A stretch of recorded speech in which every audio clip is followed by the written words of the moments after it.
My name is Dennis Boisvert, and I worked for the city of San Diego for 26 years. The city, over the history of the last 25 years, has been buying things that they can't afford. Well, first explain what the retirement issue is with the city of San Diego. The city of San Diego started underfunding the retirement system so they could afford to pay for things like the expansion of the football stadium. Can you explain what underfunding is to people?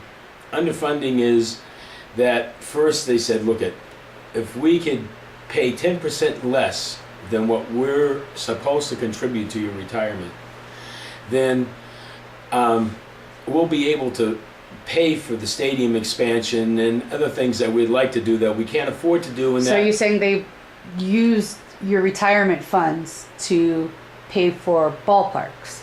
Correct. And even then, the ballpark deals aren't very good ones, and if anybody wants to research it, they can. So did they lose money in borrowing things? In lending the money out, like when they use the money to pay for stadiums? There's a kind of an interesting scandal that's been kept, the proverbial 600-pound gorilla in the back of the room, which is the ballpark bonds, and the deal for the ballpark stadium downtown. First of all, just to begin with, to run both Petco Park and Jack Murphy Stadium, or Qualcomm, it costs the city $24 million a year out of the general budget. That's not before anything is done. And where does the revenues and the profits go from the events happening there? They go to owners, and the owners live out of town on top of that all. Okay, so go back to what happened with the retirement monies. So when they realized they could fund these little expansion projects, our city fathers got a little more imaginative, and it got to the point where they were underfunding the retirement system by 40%. So that means when I was working, expecting that, and working for a lower prevailing wage for what I was doing, with the anticipation that I was going to have a retirement system that would be able to take care of me, and actually if it's financed to its 100%, it would be, and still is now, even without that. The underfunding had to be repaid at the amount that the retirement system was worth at the time. So as the retirement system earns more money, or as the shares are worth more money, then the city is responsible for a greater debt. So that sort of is built in to cover the retirement system against inflation. Unfortunately, at the same time, that makes the city's debt much greater. Well, one of the members of the retirement board realized that when we got to a 40% underfunding of the retirement system, the city could never pay it back.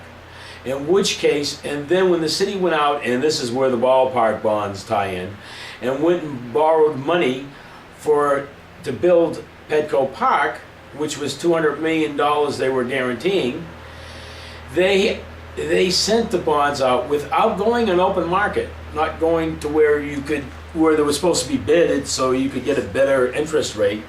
It all went to Merrill Lynch at 8% plus paying for insurance, PMI. So this is causing the taxpayer alone somewhere around $5 million a year to pay for these bonds, which is what caused the SEC to do the investigation of the city to begin with, which cost the city another $15 million. Which, did it just come to an end? It just came to an end and found out that there was nobody doing any wrongdoing in the retirement system anywhere else. This was just a ruse to try and get out of paying the debt it owns fair and square to the employees. And do you say that the debt to the retirement is mandated by law? It's the only debt that the city of San Diego cannot get its way out of or can never be late on. Remember Demaya said that? That is, a matter of fact, is what happened out of a lawsuit. And the point of the lawsuit, and the sad point of it is, thanks to the newspaper and making people think of other people's scapegoats, is the underfunding of the problem with the city hasn't ended. And now with the strong mayor, they're now diverting funds to more cronies. When the city of San Diego was telling me as part of my pay that they were putting $1 in my retirement, right? they did this. And they put that much into the retirement, and they took this to buy toys. Then, when we said, you can't keep on doing this, we sued them. And when it went to court, the court says, no, you not only have to give them their money back, but you have to make sure it's the money that you would give them today, which makes it $5 instead of the 40 cents they took. So now everybody's upset that they got to pay back their debt. I'm sorry.